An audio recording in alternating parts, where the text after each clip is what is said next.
आत्ता मी दक्षिण पुण्याच्या ऐश्वर्या कट्ट्यावर आलेली आहे आणि या ऐश्वर्या कट्ट्यावर आजपर्यंत प्रशासकीय, सामाजिक, राजकीय, सांस्कृतिक अशा सगळ्याच क्षेत्रातले दिग्गज मान्यवर विचारांची देवाणघेवाण करण्यासाठी इथे एकत्रित आलेले आहे आणि अप्पा रेणुसे यांच्या संकल्पनेतून ऐश्वर्या कट्ट्याची ही सुरुवात झाली आहे आणि आज इथे वारकरी संप्रदायातले सगळे दिग्गज विभूती, सगळे कीर्तनकार इथे एकत्र आलेले आहे आणि असं पहिल्यांदाच होतंय की वारकरी संप्रदायातले सगळे दिग्गज मान्यवर इथे विचारांची देवाणघेवाण करण्यासाठी एकत्रित आलेले आहेत। खरं म्हणजे वारकरी संप्रदाय भक्ती आणि ज्ञान यांचा अनोखा संगम आहे आणि शतकानुशतके ही विचारांची पताका किंवा विचारांचा प्रवाह हा अव्याहतपणे वाहतोय आणि आज आपण याच विचारांच्या पताकेवर किंवा हीच विचारांची देवाणघेवाण करणार आहोत। खरं म्हणजे मी सगळ्यांचं खूप खूप मनापासून स्वागत करते। आजचा जर आपण काळ पाहिला तर भावनिकता कुठेतरी कमी झाली आहे किंवा भावनेचा जो बंध असतो, तो ओलावा असतो, तो कमी झाला आहे। सगळ्याच क्षेत्रात व्यावहारिकता आपल्याला बघायला मिळते। तर त्याविषयी काय सांगाल, काय निरूपण कराल? प्रश्न छान आहे। खरं तर ऐश्वर्या कट्ट्यावरच आम्ही सगळे जमलेलो आहोत। हाच मुळात कट्टा भावनिक आहे। व्यवहारवादाच्या पलीकडे जाऊन आपण सगळेजण एकत्र आलेलो आहोत। ग्लोबलायझेशन ज्यावेळी आलं, डंकल करार आला, गॅट करार आला, त्यानंतर थोडासा मानवजातीचा दृष्टिकोन बदलला। वसाहतवादीतनं आम्ही पुन्हा एकदा साम्राज्यवाद आणि व्यवहारवादाकडे आलो। खरं तर ही जी आसक्ती आहे, या आसक्तीपासनं आपण बाजूला गेलं पाहिजे। त्याच्यामध्ये मोह आणि लोभ ही खूप मोठी कारणं आहेत की आम्ही सगळी लोक व्यवहारी झालेलो आहोत। व्यवहारी असणं हे खूप चांगलं आहे, कारण आपला जो धर्म, अर्थ, काम आणि मोक्ष याच्यामध्ये अर्थ पण आलेला आहे। पण त्या अर्थाचा निरर्थकपणे वापर सुरू आहे। त्याच्यामुळे हे सगळं जे काही चालू आहे याच्यातनं आम्हाला स्ट्रेस येतोय, याच्यातनं डिप्रेशन येतंय, याच्यातनं नैराश्य येतंय आणि ही सगळी जी आसक्ती आहे, या आसक्तीतनं बाजूला जाऊन खरं स्वस्वरूप काय आहे, खरा संसार काय आहे, खरा आम्ही जीवन जगताना भोग की त्याग कशाला महत्त्व दिलं पाहिजे आणि मग हे सगळं कुठे जाऊन आम्हाला शोधावं लागेल, कुठं पाहावं लागेल? तर वारकरी संप्रदायासारखा सुंदर पंथ म्हणजे महात्मा गांधीजींना एकदा प्रश्न विचारला।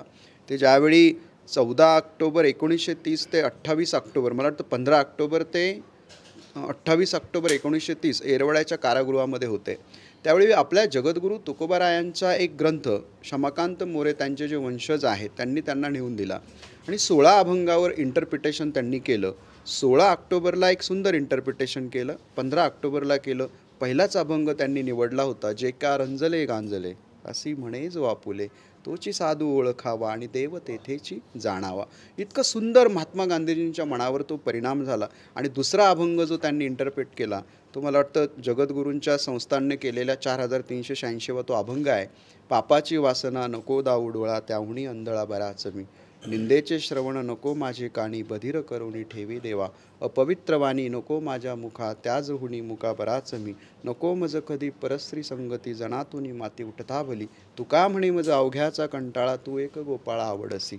खरं तर जगद्गुरू तुकाराम महाराजांची फिलॉसॉफी महात्मा गांधीजींवर इतका परिणाम करून गेली की मोहनदास करमचंद गांधी ब्लेझर घालणारे भारताचे महात्मा गांधी म्हणून प्रसिद्ध झाले।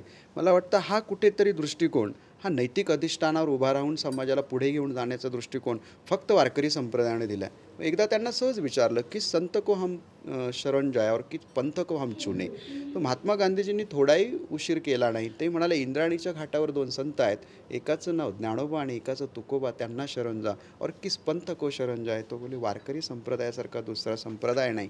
मग हा संप्रदाय जगाला विश्वशांती देणार आहे, हा संप्रदाय जगाला योग्य मार्गावर आणणार आहे। जोडून या धन उत्तम व्यवहार आहे, उदास विचार वेच करी। मला वाटतं तुम्ही जो प्रश्न विचारला, भावनिकता जिथे संपली तिथे व्यवहार सुरू झाला, परंतु व्यवहारात राहूनही भावनिक कसं असावं, भावना फक्त नाही तर भक्ती, ज्ञान आणि वैराग्य याच्या पातळीवर जीवनाच्या अतिउच्च आनंदाच्या पातळीवर कसं पोहोचावं हे सांगणारा माझा वारकरी संप्रदाय आहे। म्हणून त्याची समाजाला गरज आहे, म्हणून अहोरात्र आम्ही त्याचं भजन, चिंतन आणि गायन करत असतो। धन्यवाद।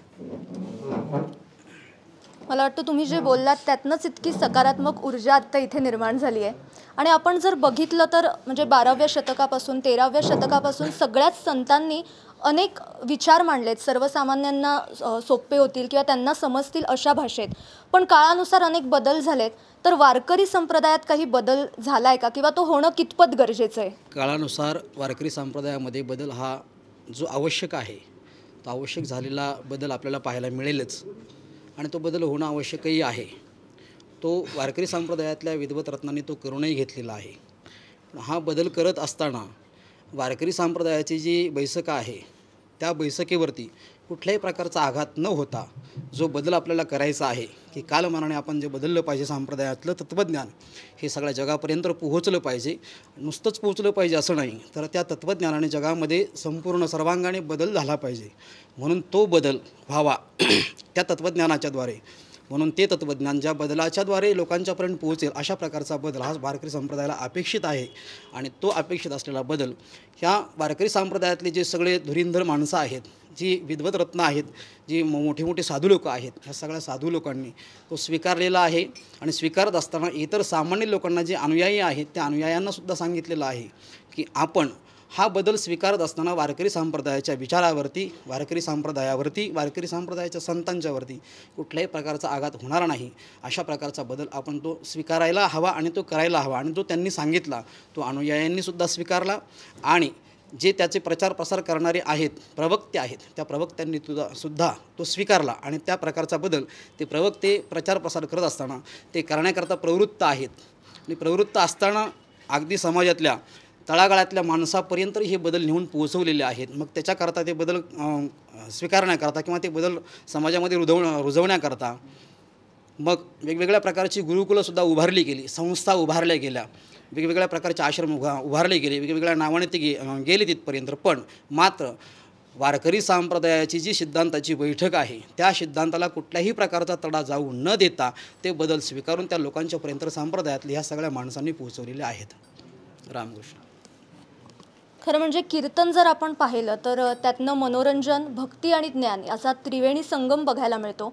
आणि आज जर समाजाचं स्वास्थ्य बघितलं, मानसिक स्वास्थ्य ते कुठेतरी हललेलं आहे. तर या सगळ्यामध्ये वारकरी संप्रदायाची काय भूमिका आहे किंवा कितपत महत्त्वाची आहे? समाजाने संत वाङ्मयाचा आधार घ्यावा. संत वाङ्मयामध्ये विनोद आले नाहीत असे नाही. मनोरंजन हवा असेल तर अति उच्च कोटीचे विनोद संत वाङ्मयामध्ये पण आलेले आहेत. भावनिकतेचा विषयसुद्धा संत वाङ्मयामध्ये आलेला आहे. मनाला डिप्रेशनमध्ये कोणालाही संत वाङ्मय जाऊ देणार नाही. उलट डिप्रेशनमध्ये गेलेल्या समाजाला आज वारकरी संप्रदाय वर काढण्याचं एकमेव असा एक संप्रदाय आपला आहे की जो डिप्रेशनमध्ये गेलेल्या माणसांना, समाजाला वर काढू शकतो. इतकं सामर्थ्य वारकरी संप्रदायाचं आहे. कारण इतके अतिउच्च विचार जे जगातल्या कुठल्याही आपल्याला ग्रंथांमध्ये पाहायला मिळणार नाहीत. मोठमोठ्यांनी वारकरी संप्रदायाचे म्हणजे ज्ञानेश्वरी असेल, गाथा असेल, नाथांचं भागवत असेल, समग्र संतांचं वाङ्मय असेल, त्याचा अभ्यास करून जगापुढे नवनवीन विचार मांडले. तसं संत वाङ्मयाचा आम्ही सर्वांनी जर आधार घेतला तर आपल्याला निश्चितच त्याच्यातून वेगवेगळे ज्याच्यातून बाहेर पडायचे त्याच्यातून मार्ग निश्चित मिळतात आपल्याला. इतकं संत वाङ्मय उंचीचं आहे, श्रेष्ठ आहे, ताकदीचं आहे. म्हणजे कुठल्याही प्रॉब्लेममधनं तारून नेण्याची शक्ती वारकरी संप्रदायात, संत साहित्यात आहे. खरं आपण पाहिलं आजकाल टी व्हीवर सुद्धा संत कीर्तनाचे कार्यक्रम होतात किंवा आज वेगवेगळ्या ठिकाणी कीर्तनाचे कार्यक्रम होतात. त्यात एक महत्त्वाचा मुद्दा आहे तो म्हणजे इंदोरीकर महाराज. त्यांच्यावर सातत्याने टीकासुद्धा केली जाते. अनेक राजकीय लोकांकडून टीका होते, वेगवेगळ्या प्रवाहातनं टीका होते. पण या सगळ्याकडे वारकरी संप्रदाय म्हणून तुम्ही कसं बघता किंवा तुमची काय भूमिका आहे? सगुण चरित्रे परमपवित्रे सादर वर्णावे, श्रोतेवृंदे मनोभावे आदी वंदावे, जेणेकरून अंतरी मूर्ती ठसेल श्रीहरीची, अशी कीर्तन मर्यादा आहे संतांच्या घरची. पण कधीकधी वक्त्याला श्रोतासुद्धा प्रभावित करतो किंवा वक्त्याच्या मनामध्ये जे नाही ते बोलायला कदाचित श्रोते प्रवृत्त करतात. थोडं काळाच्या ओघाने आणि श्रोत्यांची अलीकडं डिमांड अँड सप्लाय यानुसार काही वेळेस होतं. परंतु तरीसुद्धा त्यांची जी तळमळ आहे, जो मुख्य हेतू आहे तो प्रबोधनाचाच आहे. कदाचित थोडी भाषेची घसरण वाटत असेल, तुम्ही जो म्हटले की परिवर्तन थोडं झालं पाहिजे, तर तो कदाचित परिवर्तनाचा थोडा मार्ग असेल. परंतु कीर्तनाची असलेली भूमिका, त्यांचा असलेला हेतू, तेही बोलतात की मी तुमच्या मुलासारखा आहे. किंवा कधी महाराजही संतांच्याही मुखातून शिवीगाळीचे शब्द येतात, पण नाही केली निंदा आम्ही दुशीलेशे भेदा. आई कधी एखाद्या वेळेस बोलते की अरे उन्हात नको मरू, सावलीत येऊन मर, पण तिच्या मरण्याच्या शब्दाचा अर्थ जगणंच असतो. तसं एखाद्या वेळेस कीर्तनकाराच्या मुखातून एखादा शब्द असा घसरलेला वाटेल आपणाला कदाचित, पण त्याच्या पाठीमागचा हेतू जो असतो तो अत्यंत उदात्त स्वरूपाचा असतो. तुकोबारायांनी असंही सांगितलं की मधुरावाणीच्या नकापडोबरी, फार गोड गोड बोलणारे ते फार चांगलंच असेल असं नाही, मधुरावाणीच्या नकापडोबरी झालं यमपुरी भोगावया, अशा स्वरूपाची भाषा आहे. मधुरावाणी ओठी तुका म्हणे वावपोटी, गोड बोललं पाहिजे, चांगलं बोललंच पाहिजे, पण तीक्ष्ण उत्तरे हाती घेऊन बाणं फिरे. कदाचित त्यांचा तो शब्द तिथे कडक होत वाटत असेल की दुखावल्या जात असतील भावना, परंतु भावना दुखवणं हा त्यांचा हेतू नसतो असं मला वाटतं. आणि वारकरी संप्रदाय तसा क्षमाशीलही आहे. ठीक आहे, काही प्रमाद होत असतील, पण त्याला पडदा त्याच्यावर टाकणं हे संप्रदायाला मान्य नाही. संप्रदायातील धुरींदर लोकांनाही काही वेळेस ते सूचनाही देतात की हे नाही पाहिजे, परंतु शेवट हा मोठा जनप्रवाह आहे. कीर्तने नाचू कीर्तनाचे रंगी, ज्ञानदीप लावू जगी, ही नामदेव महाराजांनी दिलेली परंपरा आहे.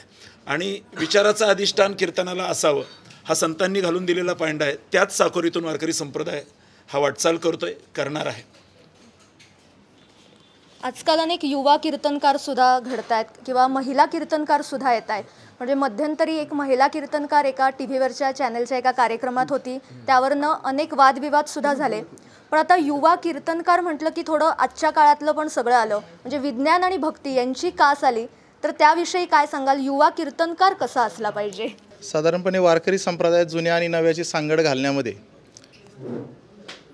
नेहमी प्रभावित राहिलेला आहे, पुढे राहिलेला आहे, अग्रेसर राहिलेला आहे. आमचे भाषाप्रभू जगन्नाथजी महाराज पाटील नेहमी सांगत असतात की जुन्या मंडळींच्या आणि नव्या मंडळींची ही सांगड घालण्यासाठी जुन्यांनी थोडा कर्मठपणा बाजूला सारावा, नव्यांनी थोडा उर्मटपणा बाजूला सारावा, म्हणजे मग जॉईंट बसलाच म्हणून समजा. आणि आजकाल तसं वातावरण आपल्या पुणे जिल्ह्यामध्ये ज्ञानोबा तुकोबांच्या या पारमार्थिक साधनेने तप्त झालेल्या भूमीमध्ये हे वातावरण सध्या चांगलं दिसतंय. माझ्यासारख्या नव्वदी काल झालेल्या कीर्तनकाराला ही सगळी जुनी मंडळी इकडं वारकरी संप्रदायाची बैठक जवळ घेऊन अगदी प्रेमाने खांद्यावर हात जर ठेवते, तर नव्वदीत कीर्तनकारांसाठी खूप सारं चांगलं व्यासपीठ या ठिकाणी उपलब्ध आहे आणि त्याचा अनुभव मी स्वतः प्रत्यक्षात घेतलेला आहे. त्यामुळे वारकरी संप्रदाय प्रथम नम्रता शिकवतो आणि नम्र जर झालात तर वारकरी संप्रदाय उंचीवरही नेतो. आणि सगळ्यात महत्त्वाचं तत्त्व, कोणते संप्रदाय काय सांगतील मला ते सांगायचं नाही, परंतु माझा वारकरी संप्रदाय एकच सांगतो, कोण्याही जीवाचा न घडो मत्सर, वर्म सर्वेश्वर पूजनाचं. कोणाचाच मत्सर होऊ नये आणि त्याच्याने आपणाला भगवंत प्राप्त करता येतो. त्यामुळे नव्या लोकांनी, नव्या कीर्तनकारांनी जुन्यांच्या पुढे थोडं नम्र राहिलं की ते आपणाला स्वीकारतील, एवढी भूमिका मला सांगायची. रामकृष्ण हरी. अगदी खरं आहे. आता मध्यंतरी खरं म्हणजे वारकरी संप्रदाय हा राजकीय गोष्टींपासून खूप दूर होता, पण मध्यंतरी एका महिला नेत्यांनी वारकरी संप्रदायावर टीका टिप्पणी केली, त्यावरनं वारकरी संप्रदायसुद्धा आक्रमक झाला. आता राजकीय क्षेत्रामध्ये थोडा वारकरी संप्रदाय आलाय, तर याला नक्की जबाबदार कोण आहे किंवा त्यातून बाहेर पडावं यासाठी काय करता येईल? प्रश्न खरोखरच जिकिरीचा आहे. कारण मुळातच तुम्ही आता जे म्हणालात तसं राजकारण हा काही वारकरी संप्रदायाचा विषय नाही, परंतु महाराष्ट्र संस्कृती जर आपण पाहिली तर धर्म राजकारण समवेत चालती आणि एकत्र जरी पटका भगवा झेंडा ही डोलती, असं हे महाराष्ट्राचं वैशिष्ट्य आहे. आणि आपल्याला माहिती आहे की छत्रपती शिवाजी महाराजांपासून ते आजपर्यंतच्या राज्यकर्त्यांनी वारकरी संप्रदायाचा आधार घेतलेलाच आहे. आणि तुकोबारायांच्या भाषेत सांगायचं झालं तर कर्मधर्म तुम्हा असावे कल्याण, या प्रत्येकाच्या सत्कार्यासाठी जो कोणी प्रयत्न करेल त्याच्यासाठी बाकी वारकरी संप्रदायाचा विचार करताना कुठला पक्ष हा वारकरी संप्रदायाचा, मी नेहमी सांगत असतो, मी कुठल्या पक्षाचा नाही, पण सगळे पक्ष माझे आहेत आणि मी सर्व पक्षांचा कट्टर कार्यकर्ता आहे. आता तुम्ही म्हणाले असं कसं, तर जे आपल्यासाठी आणि संप्रदायासाठी धर्मप्रचारासाठी जे सत्कार्यासाठी सहाय्यक आहे, तुका म्हणे सत्य कर्मा व्हावे सहाय्य, जे सत्यकर्माला सहकार्य करणार आहेत आम्ही त्यांच्यासाठी सदैव पाठीमागे उभे आहोत. आणि खरोखर वारकरी संप्रदायाची ताकद आहे की ही संपूर्ण धर्मसत्ता जर एकवटली तर राजसत्तेला राजाश्रय त्या ठिकाणी निर्माण करण्यासाठी ह्या धर्मसत्तेच्यासाठी जवळ यावं लागेल. फक्त एवढंच आहे की कुठल्याही वारकरी संप्रदायातील व्यक्तीने अथवा वारकरी संप्रदायाच्या कुठल्याही असे काही आध्यात्मिक आघाडी आणि या पक्षाची त्या पक्षाची अशी आध्यात्मिक आघाडी हे आम्हाला तरी मान्य नाही. कारण आम्ही दोन्ही पक्षपाही उद्धरती या भूमिकेतले आहोत.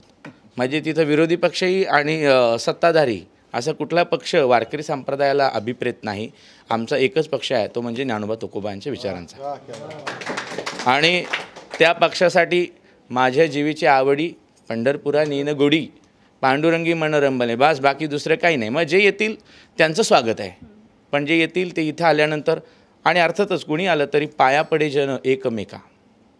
मुळातच वाळवंटामध्ये हा खेळ जेव्हा वारकरी संप्रदायाने मांडला तेव्हा कोणी निवडलं नाही, नाही निवडली थोर लहाने गजर होतो बहु मोठ्याने, ही वारकरी संप्रदायाची भूमिका आहे. म्हणजे वर्ण अभिमान विसरले याती एका लागतीले पायी रे, निर्मळ चित्ते झाली नवनीते पाषाणा पाझर फुटरी ती रे. हा जो वारकरी विचार आहे तो तुकोबारांनी सांगितलेला खरा धर्म जर कोणता असेल तर तो धर्म एकच आहे, विष्णुमय जग वैष्णवांचा धर्म आणि भेदाभेद भ्रम अमंगळ. मग प्रसंगी आम्हाला जर वाटलं तर मऊ मेनाहुनी आम्ही विष्णुदास अशी भूमिका संतांची असावी, परंतु कठीण वज्रास भेदू ऐसे, त्यावेळेस तशी भूमिका आम्हाला त्या ठिकाणी घ्यावी लागते आणि ते आपण त्याचं प्रत्यक्ष उदाहरणही पाहिलेलं आहे. परंतु मला वाटतं की वारकरी संप्रदायाचा कुठला पक्ष नाही आहे, कुठलाच पक्ष वारकरी संप्रदायाचा नाही आहे. आणि या सर्व पक्षांना मात्र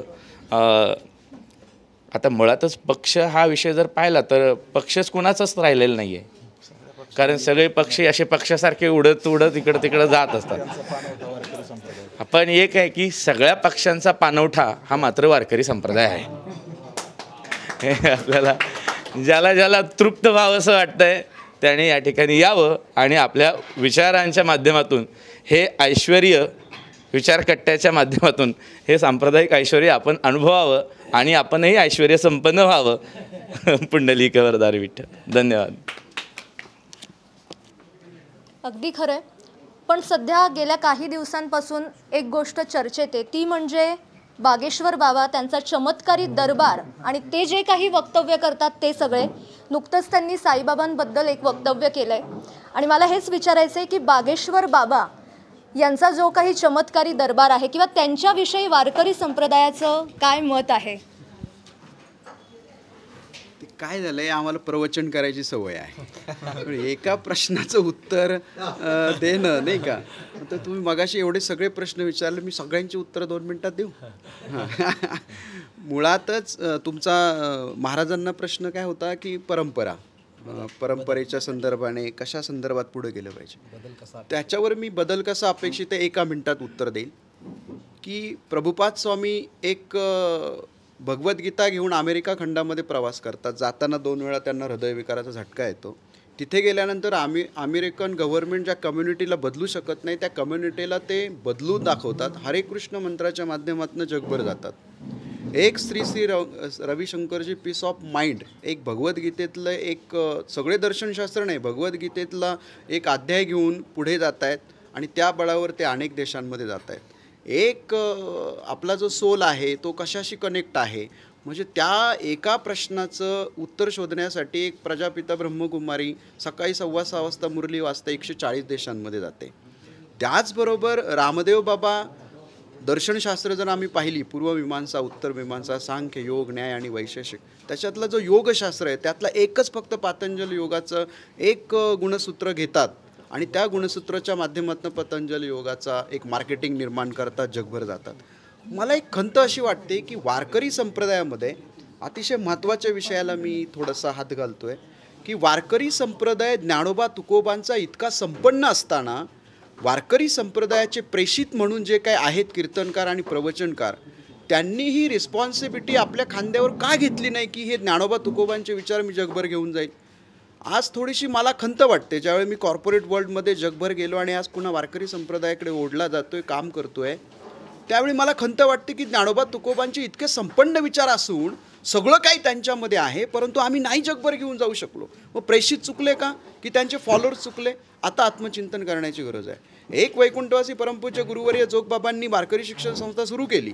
त्यातनं बाहेर येणारे जे काही विद्यार्थी कीर्तनकार प्रवचनकार म्हणून समाजामध्ये कथाकार म्हणून येत आहेत, नेमकी त्यांचं उत्तरदायित्व संपलेलं आहे का की फक्त मानधन आणि आकड्यामध्ये आम्ही कुठेतरी अडकलो आहे? मग नेमकी हाच संसार करायचा होता तर मग दुसरे जग नव्हतं का? वारकरी संप्रदायाचं अग्रदूत म्हणून जर काम करायचं असेल तर खूप त्यागाच्या बळावर उभं राहावं लागेल, नैतिक अधिष्ठानाच्या बळावर उभं राहावं लागेल आणि खरा विचार घेऊन जावा लागेल. त्यावेळी हे मॉडर्न कल्चर आम्ही बदलू शकू आणि मग जे आमच्याकडनं बाजूला जाणारा समाज आहे तो इकडे येईल. मी आळंदीमध्ये अनेक दिग्गज महाराजांना म्हणालो की एक दिवस दूर नाही की आम्हाला कीर्तनाच्या जागेवरनं समाज ओढायला कमी पाहणार नाही. अनेक गोष्टी कीर्तनकारांच्या संदर्भामध्ये मागच्या बाजूने बोलल्या जातात. त्या का बोलल्या जात आहेत याचं आत्मचिंतन आणि आत्मपरीक्षण आम्ही कधी करणार आहोत का? मग माझे ज्ञानोबा आणि तुकोबा रामकृष्ण परमहंसांच्या नावानं जर एक विवेकानंद, नरेंद्राचा विवेकानंद होतो आणि मिशन सुरू करतो, आम्ही श्री ज्ञानदेव तुकाराम मिशन का सुरू करू शकत नाही? म्हणून मी आदरणीय सगळ्या महाराजांची चर्चा केली, एक मिटिंग घेतली आणि आम्ही असं ठरवले की श्री ज्ञानदेव तुकाराम मिशन नावाची एक संस्था सुरू करायची, जिथे मोफत शिक्षण असेल, जे मॉडर्न शिक्षण असेल, education, communication skill, personal development, त्याचबरोबर इंग्लिश स्पीकिंग असेल, त्यांना तालाचं स्वराचं शिक्षण असेल, संस्कृतचं असेल, वेदशास्त्र, उपनिषदांचं, दर्शनशास्त्रांचं शिक्षण असेल, वारकरी शिक्षण संस्थांचं शिक्षण असेल आणि ते अतिशय चांगल्या शिक्षण संस्थेमध्ये ते इंग्लिश मिडियमचं शिक्षण घेतलेली मुलं असतील आणि ही मुलं उद्या ज्ञानोबा तुकोबा जगभर घेऊन जातील, जे स्वतःहून काय मागणार नाही, समाज देईल ते स्वीकारतील. माझ्यासारख्याला विचारलं तर मी ज्या ठिकाणी कीर्तन करीत पाणी न पिण्याची शपथ घेतली.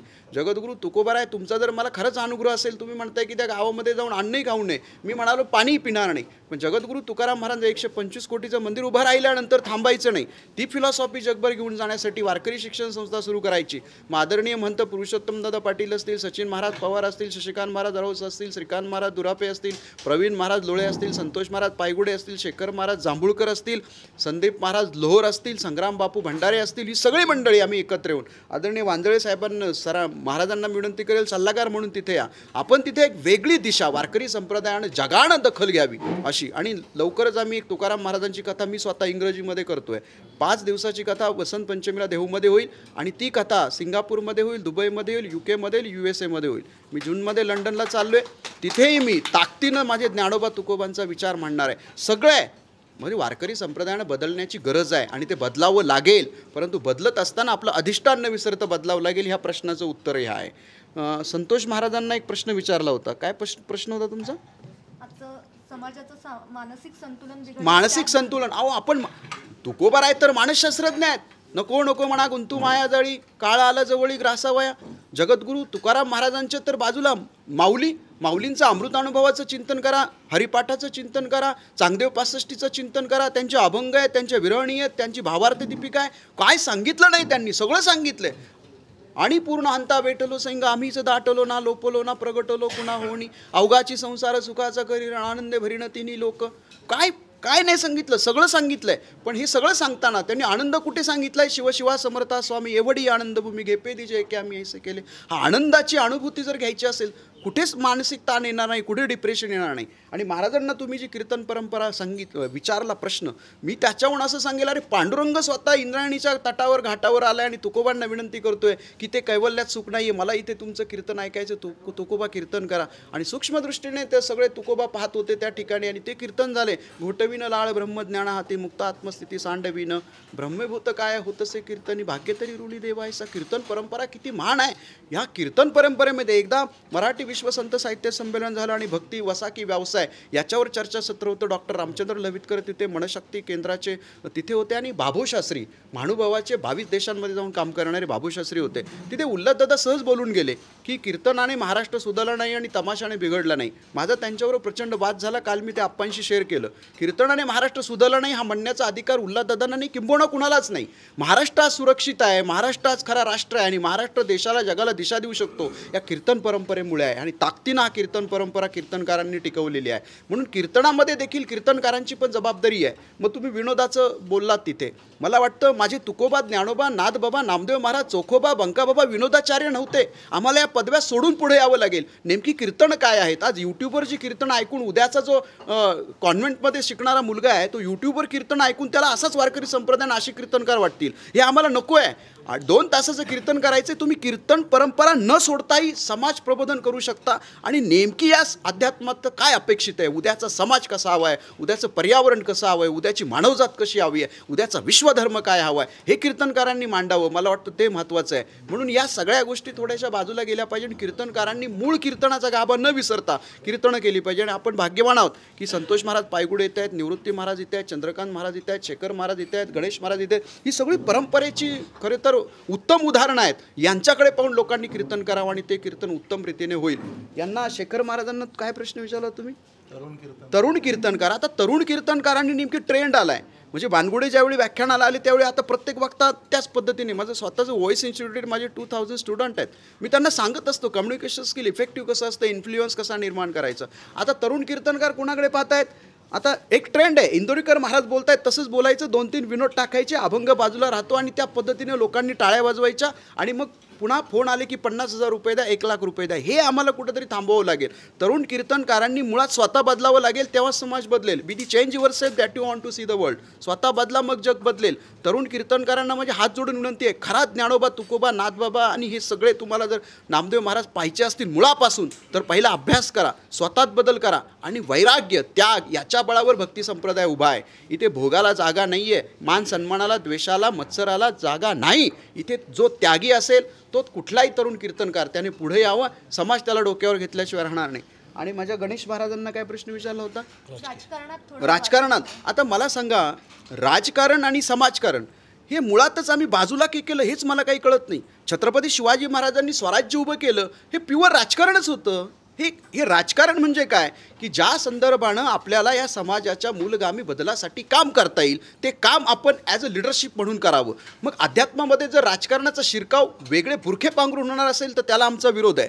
परंतु राजकारणाला सभ्यता जर प्रदान करून अध्यात्म जर पुढे येत असेल आणि राजकारणाला सभ्यता शिकवत असेल, राजकारणाला परिशीलन शिकवत असेल, राजकारणाला नैतिक अधिष्ठान देत असेल, तर असा अध्यात्म जर राजकारणात जात असेल तर तो आम्हाला आनंद आहे. डॉक्टर बाबासाहेब आंबेडकर, जर आम्ही राजकारणच टाळणार असू तर बाबासाहेब आंबेडकरांच्या घटनेलाच आम्ही बाजूला सारतोय. म्हणजे आमच्या अध्यात्मातला उद्या जर इथे कोण MLA झाला, MP झाला तर इट इज गुड ना फॉर नेशन. वारकरी संप्रदायाचा त्या असणाऱ्या विधिमंडळामध्ये, त्या पार्लमेंटमध्ये जर आमचा एखादा कीर्तनकार आणि प्रवचनकार उभा राहून नैतिकतेचे धडे द्यायला शिकवत असेल, उद्याच्या करप्शनच्या विरुद्ध आवाज उठवत असेल, उद्याच्या एज्युकेशन रिफॉर्मेशनवर बोलणार असेल, उद्याच्या पाणी हवा प्रदूषित होते त्याच्यावर बोलणार असेल आणि विष्णुमय, मगाशी यांनी उदाहरण दिलं, विष्णुमय जग, वैष्णवांचा धर्म, भेदाभेद ब्रह्म अमंगळ याच्यावर जर बोलणार असेल तर असा जर राजकारणात एखादा आमचा जात असेल, मग योगी आदित्यनाथ आहेच ना, एक उत्तम उदाहरण आहे. ते करतायत तिथे, ते कोणत्या पक्षाचे आहेत मला महत्त्व नाही. पण उद्या जर माझा कुठला कीर्तनकार आणि प्रवचनकार जर म्हणाला की मला राजव्यवस्था बदलवण्यासाठी राजकारणात वारकरी संप्रदायाचा विचार घेऊन जायचा आहे, तर तिथे त्याला तुम्ही उपेक्षित ठेवू शकत नाही. त्याच्या मागे आम्ही सगळे ठाम उभे राहू. म्हणजे ह्या सगळ्या प्रक्रियेतनं जर आपण पाहिलं तर वारकरी संप्रदाय म्हणजे काय, सत्य असत्याशी म्हण केले ग्वाही आणि मान येले नाही बहुमता. जे सत्य आहे त्याच्या मागे ठाम उभं राहणं आणि जे असत्य आहे त्याचा मग स्वतःचा देह पडला तरी त्याचा विरोध करणं, या बळावर आम्हाला उभं राहावं लागेल. हा खरा माझा वारकरी संप्रदाय. धन्यवाद. रामकृष्ण. पण मी एक प्रश्न विचारला होता, बागेश्वर बाबांवर काय भूमिका आहे? भूक लागली होती. हां, बागेश्वर, आता मुळातच तुम्ही जर पाहिलं तुकाराम महाराजांच्या गाथेचा जर अभ्यास केला, सेंदरी हेंदरी दैवते कोण पूजी भूती खेते, हां, आणि आपुल्या पोटाची रडते मागती शिते अवदान, सरळ फिलॉसॉफी सांगितलेली आहे. माझ्या जगद्गुरूंनी सांगितले, तुकोबारायांनी. मुळातच वारकरी संप्रदाय अंधश्रद्धेच्या विरुद्ध उभा राहिला आहे. मुळात वारकरी संप्रदाय हे एक लोकशाहीचं व्यासपीठ आहे, जे चंद्रभागेच्या वाळवंटावर 13व्या शतकामध्ये उभं राहिलं आहे आणि कोवळ्या मनाच्या अंतकरणानं उभं केलं. त्यांचं नाव आहे माऊली महावैष्णव योगीराज संत श्रेष्ठ ज्ञानेश्वर महाराज. त्यावेळी आमचा पांडुरंग आतमध्ये होता आणि चोखोबांना दर्शन घेता येत नव्हतं आणि त्याचं आक्रंदन पाहून माऊलींनी सांगितलं, नामा कीर्तन आता बाहेर आलं पाहिजे. वाळवंटात कीर्तन आलं. सगळ्यांचा पांडुरंग आहे, सगळ्यांचा तो आहे, तिथे चमत्काराला जागा नाही. जो भक्तीने पूजेल, जो मज होय अनन्य शरण, त्याचे निवारी मी जन्म मरण, या लागी शरणागता शरण्य मी चेको. तो सगळ्यांचा आहे. पण तो सगळ्यांचा असताना आपल्याला हे मधले आदली लोक लागतात का हे मला काही कळत नाही. तुम्हाला कशाला बाबा पाहिजे, कुणाच्या पाया पडायला पाहिजे, ते तत्व तुमच्यामध्ये आहे. मी मगाशी म्हणालो, आता पै माझेनी एक अंशे हे जग व्यापिले असे, या लागी भेदू सांडुनी सरीसे साम्य भज. ते तत्व आपल्या अंतर्मनामध्ये आहे. तो सोल आहे, परमात्माचा अंश आपल्यामध्ये आहे. त्याला शरण गेलं पाहिजे. आपण आपलं सेल्फ ऑब्झर्वेशन केलं पाहिजे. आपण कधीतरी स्वतःमध्ये आत्मानुभूती घेण्याचा प्रयत्न केला पाहिजे. आपल्याला कुणाच्या दर्शनाची गरज नाही, कुणाच्या प्रसादाची गरज नाही आहे. आपला वारकरी संप्रदाय सरळ सांगतोय, विठोबासी शरण जावे, निज निष्ठा नाम गावे, नामा म्हणे तया असावे कल्याण, ज्या मुखी निधान पांडुरंग. कोणत्या चमत्काराची गरज नाही, कोणत्या बाबाची गरज नाही आहे. मुळातच हे जे बागेश्वर नावाचं प्रकरण आहे, माझ्या तुकोबांच्या संदर्भानं चुकीचं बोलतायत. त्यांना आवलीचा त्याग माहीत नाही आहे. या महाराष्ट्रामध्ये दोन जिजाऊ आहेत. त्या जिजाऊंमुळे हा महाराष्ट्र तरला. एक जिजाऊ आहेत, त्यांनी शिवबा दिला आणि दुसऱ्या माझ्या जिजाऊ माता आहेत, त्यांनी तुकोबा या महाराष्ट्राला दिला. परंतु बागेश्वर बाबांना ते माहिती नाही आहे. त्यांचं फक्त काम एकच आहे की स्वतःचा ट्रेंड निर्माण करणं, स्वतःचं संस्थान वाढवणं आणि कुठेतरी चमत्काराच्या लोकांना अपेक्षेला लावणं आणि त्या पद्धतीनं लोकांची पिळवणूक करणं. वारकरी संप्रदाय कडक शब्दामध्ये त्यांची निंदा करतोय. वारकरी संप्रदाय बागेश्वर बाबांसारख्यांना कधीही स्वीकारणार नाही. ज्यांना स्वीकारायचे त्यांनी खुशाल स्वीकारा. माझा वारकरी संप्रदाय एकच सांगतोय, ज्याला आत्मकल्याण करून घ्यायचं आहे, ज्याला आत्मानुभूती प्राप्त करून घ्यायची आहे, त्याने सरळ सरळ वारकरी संप्रदायाचे संतांना शरण जावं. जो संतांना शरण जातो तो खरा महंत होतो बरं का. त्याच्यामुळे हे संत नाही आहेत. हा बाजार बुंडग्यांचा बाजार जो बसलेला आहे ना, माझ्या तुकोबांनी अरे प्रपंच रचना सर्व भोगोनी त्यागली, सगळी त्यागली. कुणासाठी? समाजासाठी. कुठल्या माझ्या संतांनी? माझ्या गाडगेबाबांनी तर गाडगं घेतलं आणि फिरले, नाही तर रयत शिक्षण संस्थेचे ते अध्यक्ष झाले असते. त्यांचा कोण वारसदार आम्हाला दिसत नाही आहे. ही महाराष्ट्राची भूमी आहे, ही संतांची भूमी आहे. इथे देव संतांना भेटायला आला आहे. ती जी भूमी आहे ना, तिथे देव हिंसा करायला आला आहे. म्हणजे परित्राणाय साधूना विनाशाय दुष्कृताम, नाही का, त्यांना मारण्यासाठी ती भूमी आहे. इथे संतांची भूमी आहे. इथे चमत्काराला जागा नाही, इथे लोभाला जागा नाही आहे, इथे मोहाला जागा नाही आहे, आणि स्वतःचा बाजार मांडायला इथे कुणालाही परवानगी नाही. यारे यारे लहान थोर, इथे कुणीही यावं आणि माझ्या वारीला एकदा यावं. माऊली माऊलीचा जयघोष करत माझा वारकरी 3 सेकंदामध्ये पांडुरंगापुढे उभा राहतो ना, त्याचे डोळे भरून येतात. त्याचं एक दैवत आहे पांडुरंग, आणि त्याच्या देवाऱ्यामध्ये, त्याच्या मनाच्या देवाऱ्यामध्ये जे पूजले जातात ना, ते ज्ञानोबा, तुकोबा, नाथ बाबा, नामदेव बाबा. बस. ज्ञानदेवे रचिला पाया, उभारिले देवालया, तुका झालासे कळस, भजन करा सावकाश. याच्या पलीकडे आम्हाला कुणावर बोलायचं नाही, आणि चमत्काराला आम्ही कधी थारा देणार नाही. ही अंधश्रद्धा आहे, आणि अंधश्रद्धेला आम्ही त्याच पद्धतीने उत्तर देणार. धन्यवाद. रामकृष्ण. जाता जाता आपण विठुरायाचा हरिनामाचा गजर करूया. बोला पुंडली पुंडलिक वरदा हरी विठ्ठल ज्ञानदेव पंढरीनाथ भगवान की जय. माऊली ज्ञानेश्वर महाराज की जय. जगद्गुरु तुकाराम महाराज की जय. सब संतन की जय. छत्रपती शिवाजी महाराज की जय. भारत माता की जय. धन्यवाद. रामकृष्ण. आपण आत्ताच वारकरी संप्रदायाच्या विचारांचं ऐश्वर्य, हे ऐश्वर्य कट्ट्यावर अनुभवलंय. कॅमेरा पर्सन रोहित वनकट्टेसह बागेश्री पारनेरकर, टॉप न्यूज मराठी, पुणे.